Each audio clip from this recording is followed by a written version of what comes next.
சிகாகோவில் முதலமைச்சர் மு.க. ஸ்டாலின் முன்னிலையில் கேட்டர்பில்லர் நிறுவனத்துடன் 500 கோடி ரூபாய் மதிப்பில் புரிந்துணர்வு ஒப்பந்தம். முதலமைச்சரின் அமெரிக்க பயணத்தில் இதுவரை 16 முன்னணி நிறுவனங்களுடன் 7016 கோடி ரூபாய் மதிப்பில் ஒப்பந்தங்கள் கையெழுத்தானதாக தமிழக அரசு தகவல்.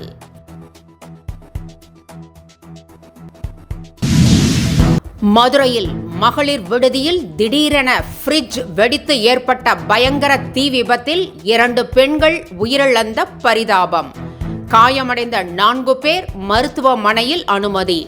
சம்பவ இடத்திற்கு விரைந்து விடுதியில் சிக்கி இருந்தவர்களை மீட்ட தீயணைப்பு படையினர் மற்றும் போலீசார்.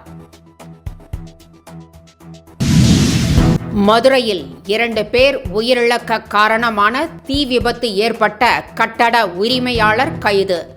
ஆபத்தான கட்டடம் என்று எச்சரித்தும் விடுதியை தொடர்ந்து நடத்தி வந்ததாக புகார் எழுந்துள்ள நிலையில் போலீசார் தீவிர விசாரணை.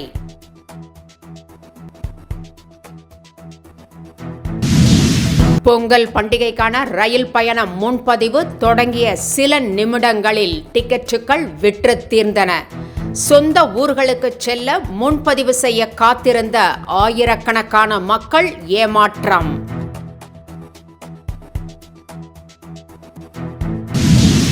சென்னையில் 2 இளைஞர்களை தாக்கிய புகாரில் பாடகர் மனோவின் மகன்கள் 2 உட்பட 3 பேருக்கு போலீசார் வலைவீச்சு. வளசரவாக்கத்தில் பாடகர் மனோ வீட்டின் எதிரே உள்ள கடையில் நின்று கொண்டிருந்த 2 பேரை மதுபோதையில் இருந்த மனோவின் மகன்கள் ஆபாசமாக திட்டி தாக்கிய புகாரில் போலீசார் நடவடிக்கை. மாற்றுத்திறனாளிகள் குறித்து சர்ச்சைக்குரிய வகையில் பிற்போக்குத்தனமாக பேசிய வழக்கில் கைது செய்யப்பட்ட மகாவிஷ்ணுவை விசாரணைக்காக திருப்பூர் அழைத்துச் சென்ற போலீசார். அங்குள்ள மகாவிஷ்ணுவின் பரம்பொருள் அறக்கட்டளையில் வைத்து தீவிர விசாரணை முடிந்து நாளை மறுநாள் சென்னை அழைத்து வரப்படுவார் என தகவல்.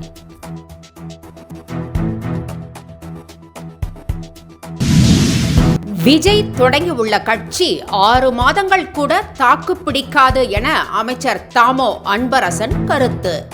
புதிதாக கட்சி தொடங்குபவர்கள் தன்னை பார்க்க வரும் கூட்டத்தை பார்த்து ஏமாந்து விடுவதாகவும், விஜயகாந்த் தொடங்கிய கட்சியின் நிலை தற்போது என்ன ஆனது என்றும் பரபரப்பு பேச்சு.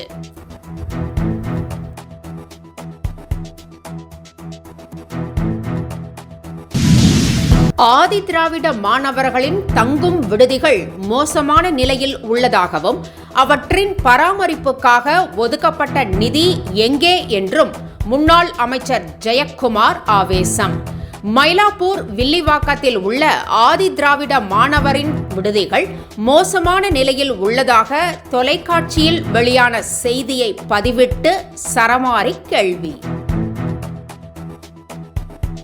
என்றும் உங்களுடன் மை இந்தியா. முக்கிய செய்திகளை உடனுக்குடன் தெரிந்து கொள்ள சப்ஸ்கிரைப் பண்ணுங்க, பெல் பட்டனை பிரஸ் பண்ணுங்க.